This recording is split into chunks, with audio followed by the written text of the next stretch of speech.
Singing is the lowest form of communication. Maria Callas said to sing is an expression of your being. Edith Piaf said singing was a way of escaping. And yes, Homer, the other Homer, said it was the lowest form of communication. What do you think? Why do we sing? Where does the voice come from? My name is Karen Myatt, and I pose these questions and more to some of the greatest singers of our time. Welcome to La Voce Vita.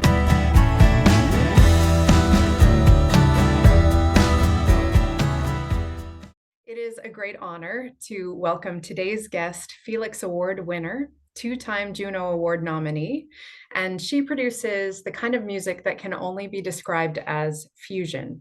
If you love jazz, pop, R&B, soul, world, folk music, then you are going to love today's guest. I am so pleased to welcome Coral Egan. Thank you so much. I'm always so excited to speak with Montreal artists, and you, of course, have a very close relation to another Montreal artist. So maybe a good place to start is with where you're originally from and how you got started in music. Well, I grew up downtown, sort of the plateau was always considered sort of the cool artsy area. I grew up there with my mother, Karen Young, who is a jazz composer, singer-songwriter of the same vein, hybrid, very, if nothing else, authentic, and always chose her direction before the demands of the world. And I think I grew up with a wonderful example of how to do music. Yeah, Karen Young. So I imagine she was a major influence for you as a musician and a singer.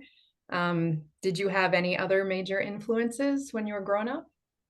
Yeah, well, as a child, she let us listen to pretty much everything but pop music. And she would go to the library and gather albums from all over the world and make cassette mixes so that when we were cleaning or something at home, we'd listen to, you name it, we went there. And it was a really great education. As I grew a little older, I was introduced to Joni Mitchell and then became addicted to Joni Mitchell for about 6 years, 14 to 20, almost nonstop. Definitely the muse, you know, when I ask myself what I need to do artistically or professionally, I'm like, what would Joni do? You need to brace this. Yeah, what would Joni do? It's a good question to ask, you know. Yeah. But, well, so I grew up doing music. My mom trusted my talent right away and allowed me to do sessions here and there. And I just got to get my fingers and ears and voice into it at a young age. And yeah. And what else? Singer-songwriter is what I fell in love with. So I consider myself a singer-songwriter, whatever the vibe, whatever the genre of music. I think that's the road I chose. Except now I'm a hired gun singer. Right, that's okay too. Well, with a voice as versatile as yours, I mean, you have a huge range, not just register-wise, but stylistically. Was there ever a time when you found you were imitating or mimicking anyone? I think everyone does. I think we have eras where some great artist pops up like Feist, and then everyone sings like her until the next one comes, and I find that's more common even than before. But I think you could tell someone's era judging by their vibrato kind of thing, you know, like there's a style, a tone, and it's always changing. And my voice is always changing. And that's one thing I've found. I admit that I'm influenced by greatness, but I'm also challenged by the physical constraints of my body. So you have to go with both of those, you know. There are times where all of a sudden forcing is just not going to work, and you have to adapt. And that's something I think you have to do to be a singer who can sing different styles. You have to adapt. You have to imitate. Was there ever a time where you found it challenging to find your own voice? Because I find that you have a very unique sound, even given all of those influences. Yeah, I think now, as a singer-songwriter, we're more influenced than ever to sound like the thing that's working. So it's very hard to actually distance myself from singing with that youthful accent, or I find, like it just happens on its own, and you have to, I think, only press record for the real record at the moment where it all is, it's still fresh, but it's still new, let's say, working with a band. Anyway, I'm thinking about production because I'm heading there at some point.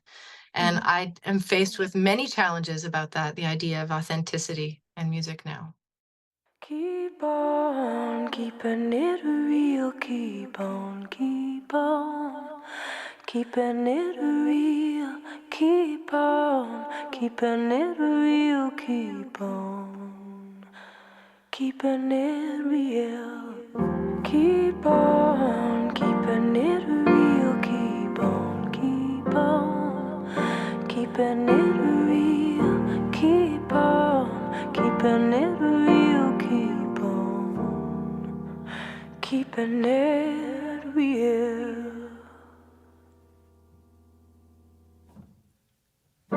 365 highs, 12 lows, and 52 reasons to hold on or let go. Yeah, that was the year it drove me crazy.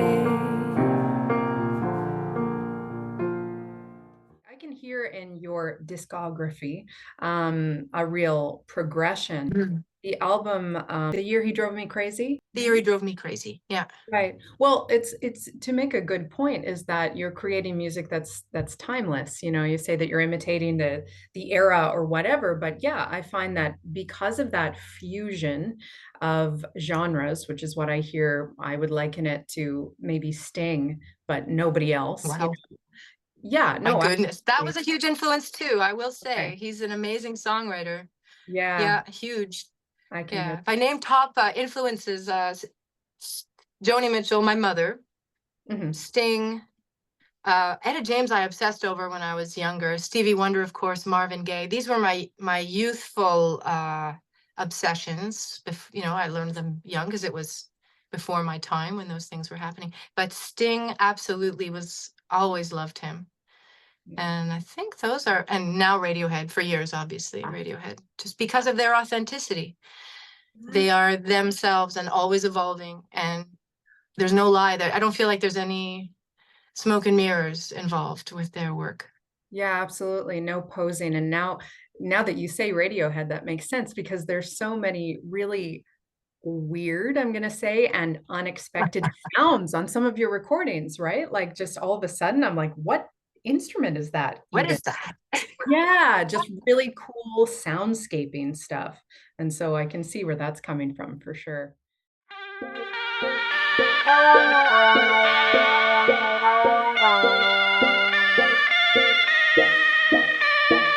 Come one and all, hear my flute.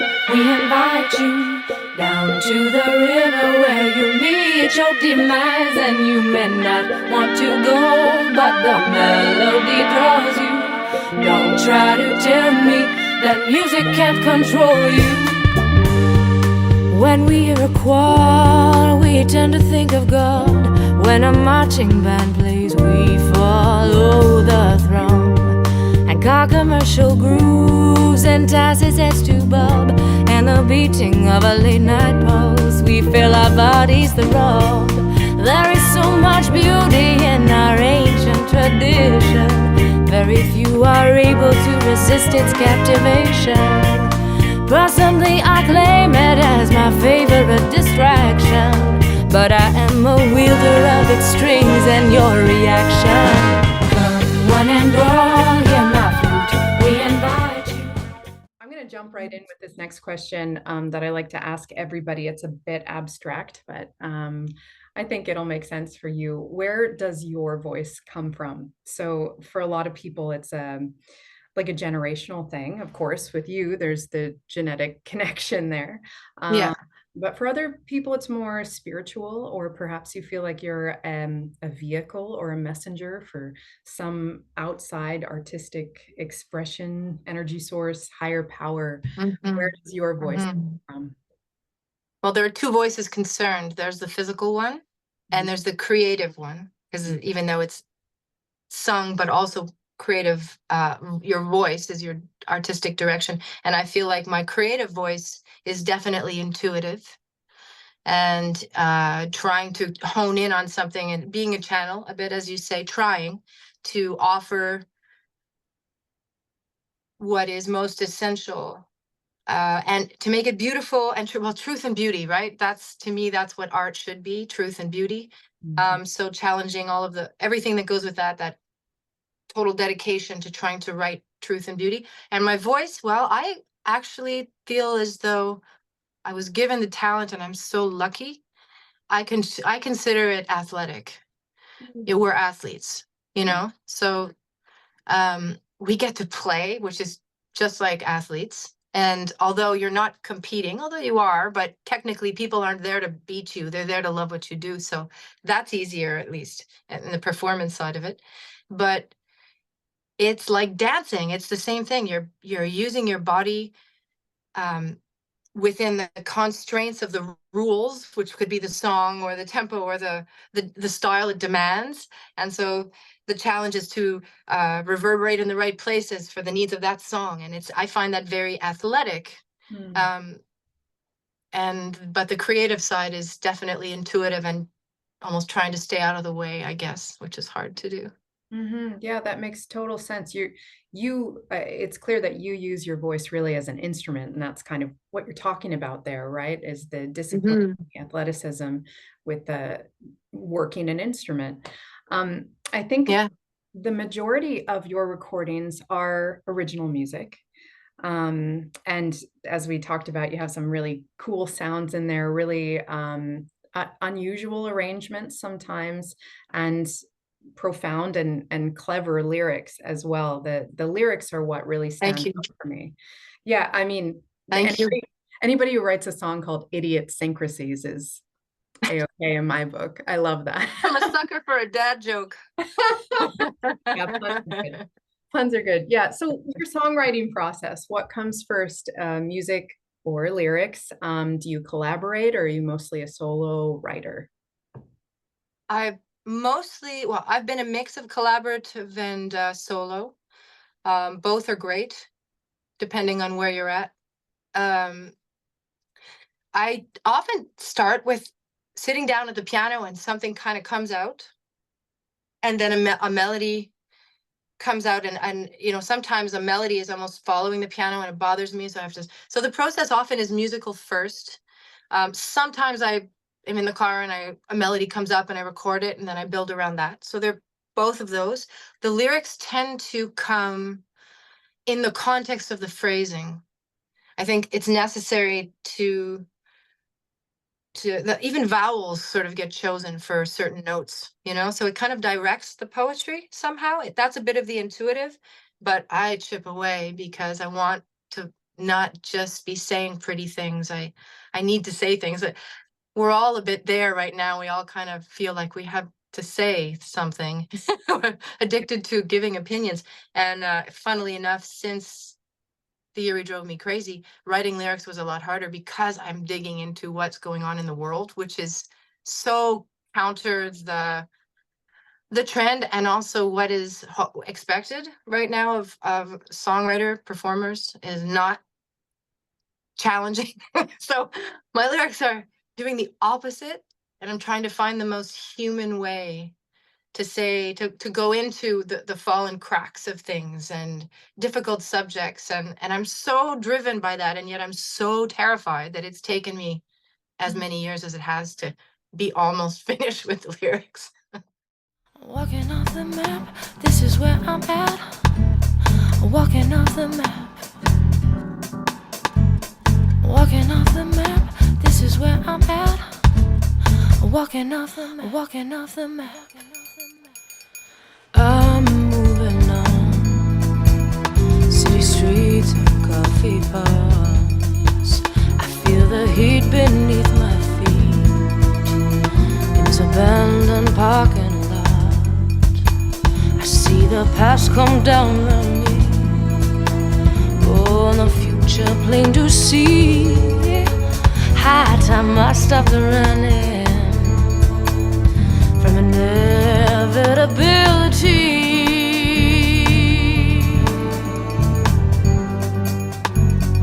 Let me sit and wonder just a little longer. It's my time to waste you. Oh, we don't all become prodigal sons and daughters. I just grow at my pace, only slow by haste.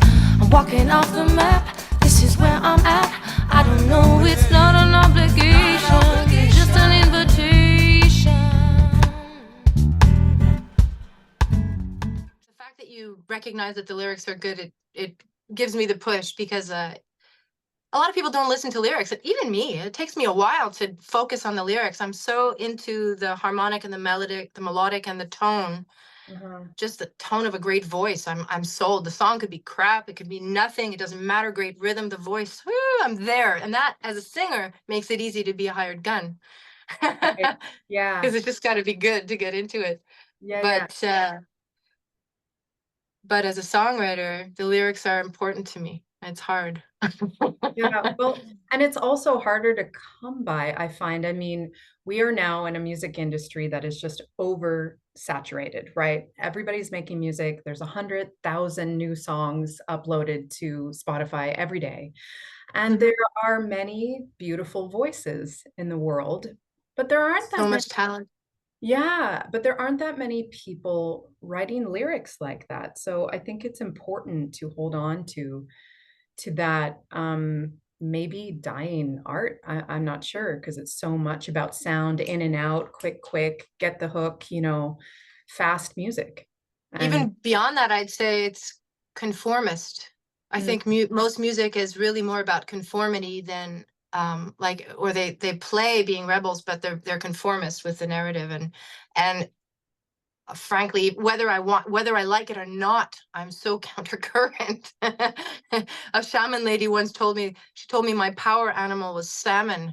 And I started crying because I realized right away that all I do is swim against the current. I'm exhausted. Oh my God. I think it's important to have artists like you, because also, people don't want to think anymore, right? I don't know if you find that, but like having, your songs are also so easy to listen to in a lot of ways, just musically, melodically. It's beautiful, right? Your voice, your arrangements, there's a lot of really funky grooves in there, soulful.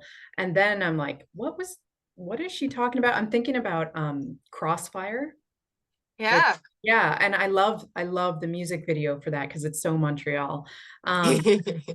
Why don't you tell me a bit about Crossfire? Because that's kind of a bit of a challenging song, but it's a bit of a Trojan horse at the same time. You're like, oh, what is this about? Yeah, it's funny because just the other day we watched YouTube, and one of my videos came up, and so a series of them came up. My boyfriend's watching them, and I'm like, oh God, oh my God, as you know how it is. Yeah. But when Crossfire came on and I was listening to the words, I'm like, damn, it's really about what happens to a child when the parents are fighting and one or both are using the child to win a battle, and the consequence on that child's life. So if you want to, what is it? Oh, don't ask me to quote it right now, but do as I do, not as I say. Because I'm showing you what I'm teaching you by my actions and not by my words. And so when words are not making sense and people are angry, it messes up a lot of kids, and I was living a bit of that issue of parental alienation during the making of the album. I was being kind of bullied and I was enraged. And so I kind of got to sing about what was going on, and I tried to be fair, but at the same time I was angry as fuck, and because of the consequence on my child, that's when you realize your love was wrong, it's it's scary as a parent to think about the consequence of our actions on our children's lives.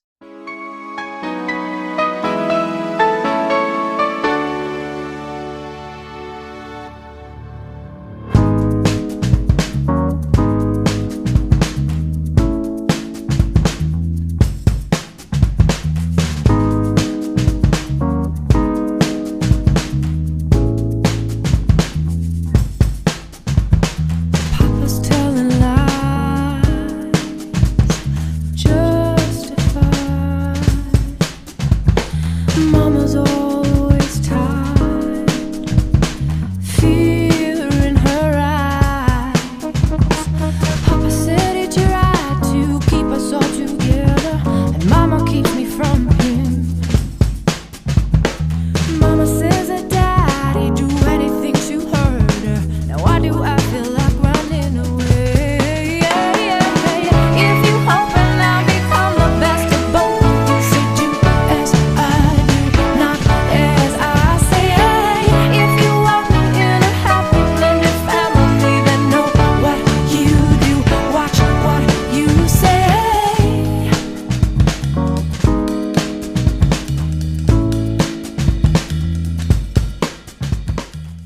Something else I love about your music is you use a lot of complex harmonies and vocal layering. So beautiful, so cool. There's almost like a choral effect on some of your tracks. The choral effect. There. That's the title of your next episode. So yeah, so your harmonies.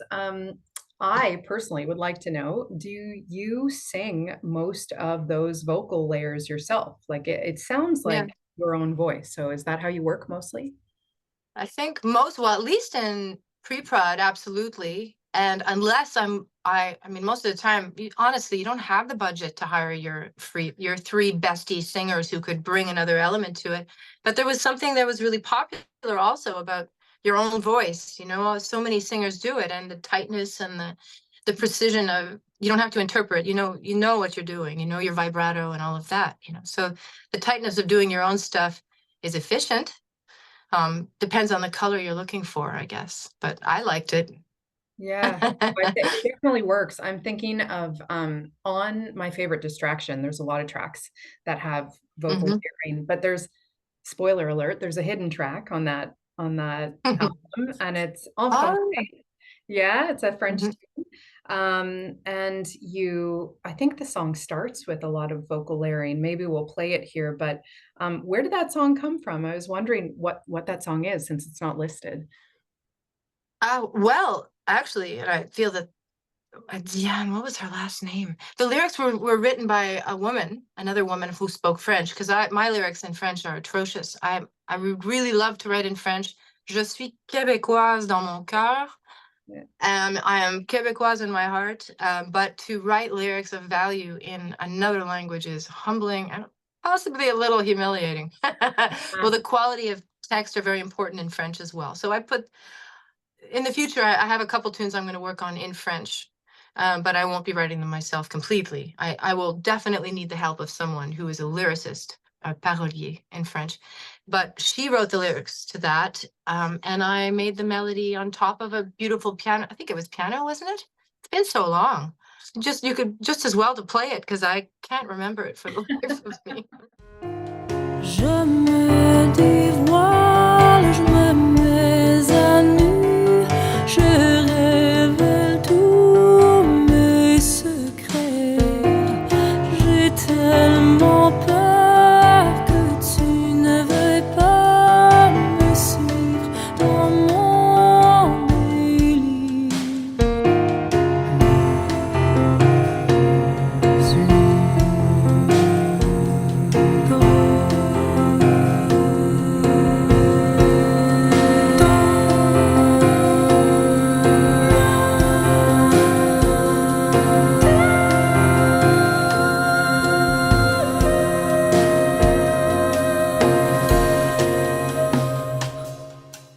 I had the privilege of seeing you play at the Montreal Jazz Fest with your mom.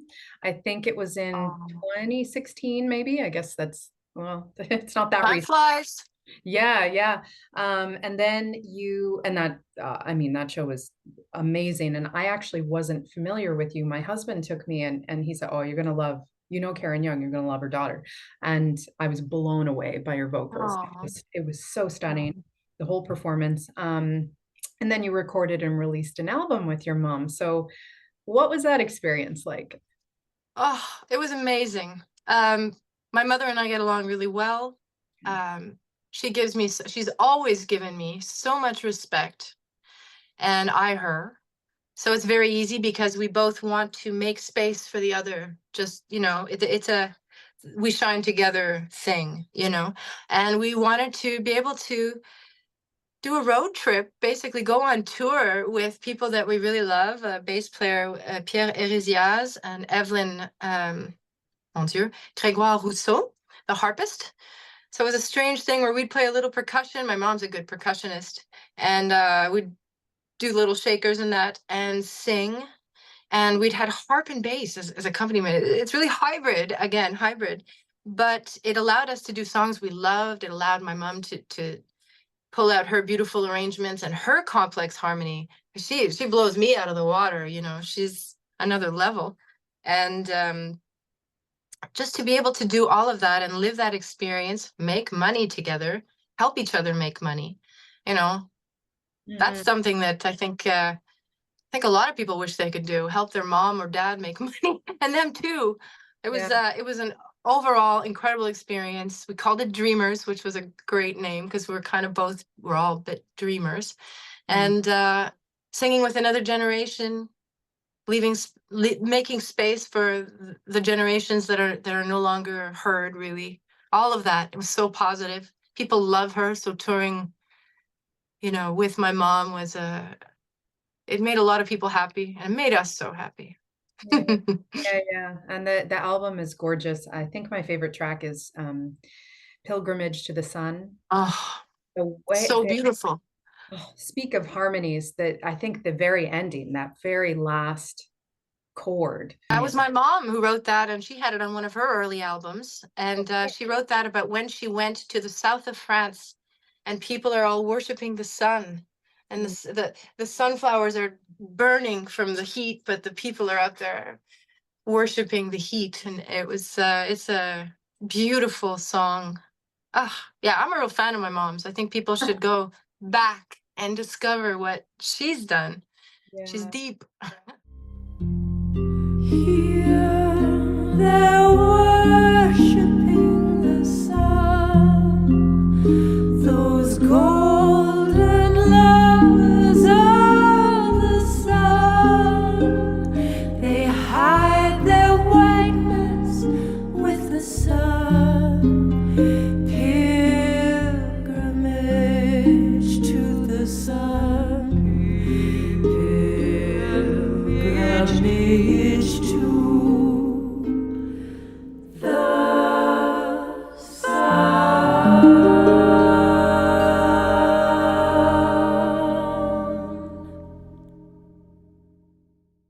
If you had to choose one song of your repertoire or anyone else's repertoire that you cover, to put in every single show your entire career, what would it be? Damn, that's a good question. Huh.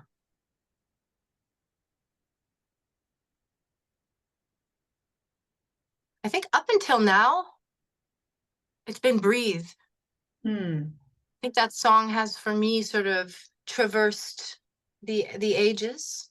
It might not be anymore, though, because of how demanding it is vocally. Sort of the lack of space to breathe in that song. Yeah. It was a workout. You did that one with your mom too, right? Yep. Yeah, Yeah. it was on the album as well. Yeah, so it traversed many evolutions.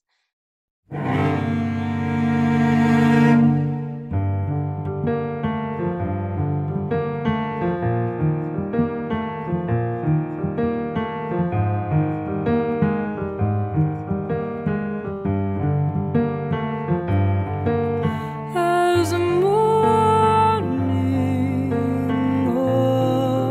arrives, clouds approaching, grouping solemn in their brilliant attire.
Coral. Thank you so much. I'll just ask if you have any advice you would like to share with a new singer, a young singer, somebody who's picking it up for fun or starting a career. What advice would you share? Well, keep going. Dive into your desire, dive into your passion, dive into your commitment, dive into the music you love. Imitate is great. You want a wider palette, learn to sing different ways or not. If you are you and only you, dive into that, you know. I think, excuse me, the industry is a circus. And I think there's not a lot of room for innovation, but there's always room for innovation. You know, you could, if you go to the end of your vision, you could be something that everyone else imitates for 10 years, you know? So you just don't look back. Like, of course, you're gonna, if you're not excellent and you dream you are, that's a tough one. It's a tough one for me or anyone who has been successful in the sense of they reached a certain level of mastery. You got to be honest with yourself. Like, truth is part of that too. Truth and beauty. You want to give beauty and you want to be true. And if your truth is not totally there and you're pretending or you want to believe you can do it, perhaps these days you could be an amazing self-promoter and do really well. Because that's also really easy, not easy. It's so much work. People who could put all their time into keeping their audience and growing their audience, but spend less time on their content. Shame on you. Think of your content. Yeah. Yeah. This is my secret wish. Go beyond. Don't conform. They'll change if we are, as we should be, the disruptors of another era. Disruptors are different now. Music used to have a disruptive element without it, you know, damaging buildings and stuff, right? But that's not strong, and I wish it would be a bit stronger. I think people should take the courage to push a little bit. Right now they're pushing in ways, and maybe I'm old, but you don't have to go with the flow, but just go with your passion. Forget the whole creative side. As a singer, what do they say? 10,000 hours? Yeah. Give yourself to it. Give of yourself completely, and you will reach other levels and people will want to work with you. That's it. Just give, mega give. Yeah, absolutely. Self-mastery and then service. When you get to a level where you can do great things with your voice, man, look for every opportunity to do it. Thank you so much again, Coral, for taking the time out of your busy schedule to speak with us. I know our listeners will get a lot out of what you had to say today. Thank you. It was a lot of fun. And thank you for joining us for this interview with vocalist Coral Egan. To learn more about Coral, visit bonsound.com. And to hear more, follow the link in the description below to the Spotify playlist inspired by today's episode. If you enjoyed La Voce Vita, please share it and subscribe to the Karen Myatt YouTube channel or visit karenmyatt.ca for more news and information. Follow us on social media and click the bell to be notified when we release a new episode. Finally, we want to hear from you. If you have a question, a suggestion, a request, or music to share, feel free to send us a note in the comments below or at karenmyatt.ca/message. Until next time, I'm Karen Myatt, and thanks for listening to La Voce Vita.